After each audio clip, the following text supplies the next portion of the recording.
अस्सलाम वालेकुम, कैसे हैं आप सब? जल्दी से कहिए अल्हम्दुलिल्लाह, हम सब ठीक हैं। मैं भी बिल्कुल ठीक ठाक हूँ, अल्लाह का बहुत करम है। अब मुझे बताइए कि हम कौन सी क्लास में मौजूद हैं? जी हाँ, हम मौजूद हैं उर्दू की क्लास में, बिल्कुल ठीक कहा। और आपको पता है ना कि उर्दू की पिछली क्लास में हमने अपना एक सबक और मुकम्मल कर लिया था माशाअल्लाह से। और वो कौन सा सबक था? सबक नंबर 8 था। और नाम क्या था हमारे उस सबक का? मुझे याद नहीं आ रहा। तन्हाई, बिल्कुल ठीक। तो जनाब अब मुझे ज़रा बताइए तो कि सबका काम मुकम्मल हो चुका है?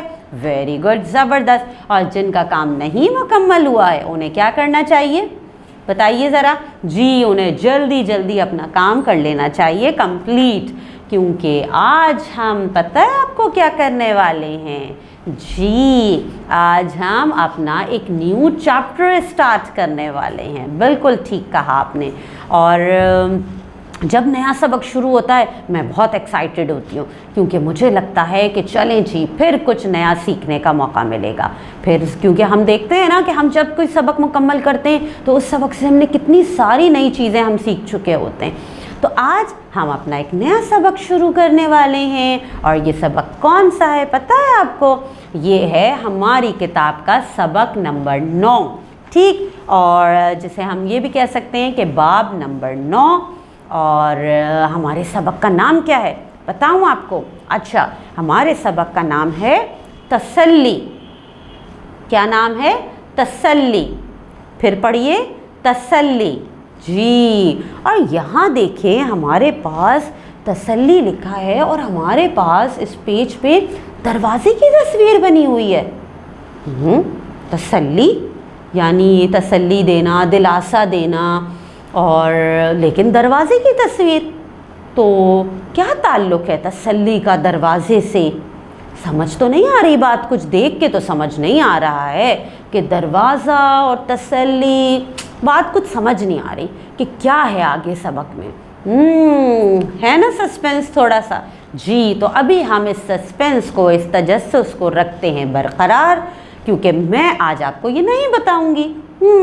बल्कि आज हम क्या करेंगे? आज हम ये करेंगे कि आज हम अपने इस सबक से कुछ नए अल्फाज सीखेंगे, ठीक है? उनके मतलब समझेंगे और साथ ही जुमले भी बनाएंगे।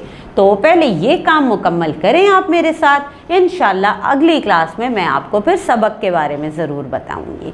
तो चलें हम देखते हैं कि हमारे पास पहला नया लफ्ज़ कौन सा है जो इस सबक से लिया गया है। पहला लफ्ज़ है हमारे पास हब्स। हब्स, हब्स। हब्स का मतलब क्या होता है? हब्स का मतलब है हवा का बंद हो जाना। हवा का बंद हो जाना। अक्सर हब्स हो जाता है ना, सांस नहीं आ रही, हब्स हो गया है, हम अक्सर ये शिकायत करते हैं। कब होता है ऐसा? आज गर्मियों का मौसम ज़्यादा है, हमारे यहाँ गर्मी का मौसम लंबा होता है और अक्सर दिन के वक्त जो है वो हब्स हो जाता है, ठीक है? ये भी जुमला बन गया कि आजकल दिन के वक्त हब्स हो जाता है। ये जुमला भी हमने बना लिया। और कौन सा जुमला बन सकता है? ये जुमला भी बन सकता है कि हब्स की कैफियत गर्मियों में उस वक्त बढ़ जाती है जब अतराफ में चलने वाली हवा बंद हो जाए और सांस लेना भी मुश्किल हो जाए। ऐसे ही होता है ना, अक्सर आपने देखा है बारिश हुई, लेकिन थोड़ी सी बारिश हुई और रुक गई, लेकिन बारिश के बाद हब्स हो गया, हवा बंद हो गई। तो ये जुमला भी हम बना सकते हैं कि अक्सर बारिश के बाद हब्स हो जाता है, हवा बंद हो जाती है और हब्स की कैफियत हो जाती है। ये जुमला भी हम बना सकते हैं। यानी कितने सारे जुमले हमने कितनी आसानी से बना लिए। चलें अब हम देखते हैं अगला लफ्ज़। अगला लफ्ज़ है हमारे पास तसल्ली। तसल्ली, फिर पढ़िए, तसल्ली। शाबाश।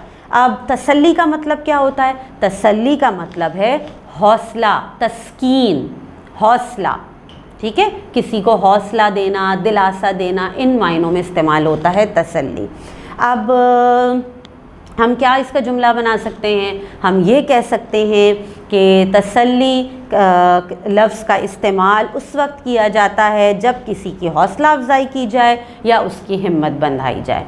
या मैं ये जुमला बना सकती हूँ कि हादसे के बाद मैंने अपने दोस्त को तसल्ली दी। ٹھیک ہے. یا میں یہ بنا سکتی ہوں کہ جب میرے دوست کے والد کا انتقال ہوا، یا جب میری دوست کی میری سہیلی کے والد کا انتقال ہوا تو میں نے اسے تسلی دی. ٹھیک ہے، یہ جملہ بھی ہم بنا سکتے ہیں. ٹھیک، چلیں اب اگلا لفظ دیکھتے ہیں. اگلا لفظ ہے میرے پاس حقیقت. حقیقت، حقیقت یہ لفظ بھی ہمارے سبق سے ہی ہے. ٹھیک ہے، حقیقت کا مطلب ہوتا ہے اصل. اصل یعنی اصلی بات، اصل وجہ. اب حقیقت کا ہم کیا جملہ بنائیں؟ ہم اس کا جملہ بنا سکتے ہیں کہ اصل چیز کو حقیقت یا سچائی کہا جاتا ہے. اصل چیز کو حقیقت یا سچائی کہا جاتا ہے.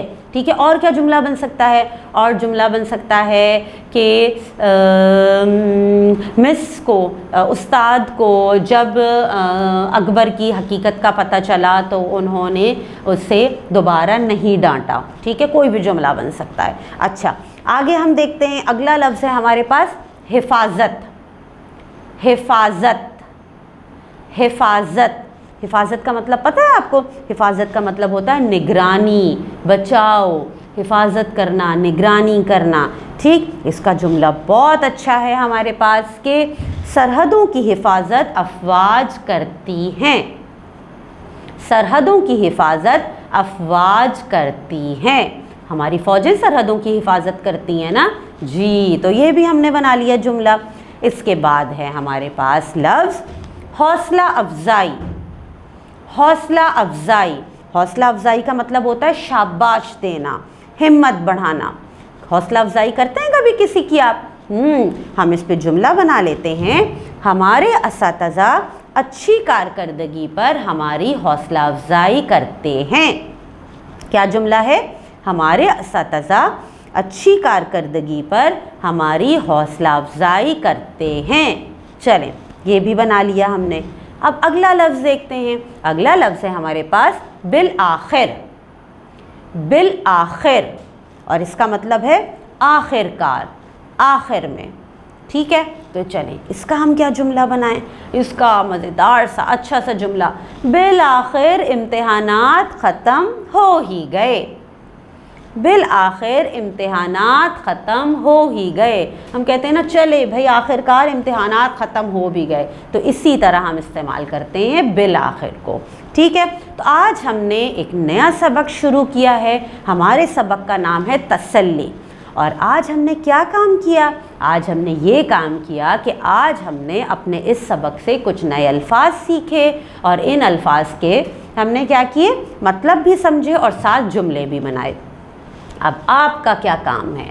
آپ کا یہ کام ہے کہ آپ ان الفاظ کو کاپی میں اتاریں گے، لکھیں گے اور ساتھ ان کے جملے بنائیں گے. ٹھیک ہے، کام کاپی میں مکمل کیجئے، کتاب میں مکمل کیجئے. ٹھیک، اور جملے جب بنائیں گے تو خیال رکھیں گے، کوشش ضرور کیجئے گا کہ خود جملہ بنا سکیں. ٹھیک ہے، میں نے جو جملے بنائے وہ تو ٹھیک ہے، لیکن کوشش کریں کہ اپنا بنایا ہوا جملہ بھی آپ کاپی میں لکھیں. ٹھیک، اور جب کام مکمل ہو جائے اس کے بعد اپنے کام کی تصویر بھیج دیں اپنی ٹیچر کو.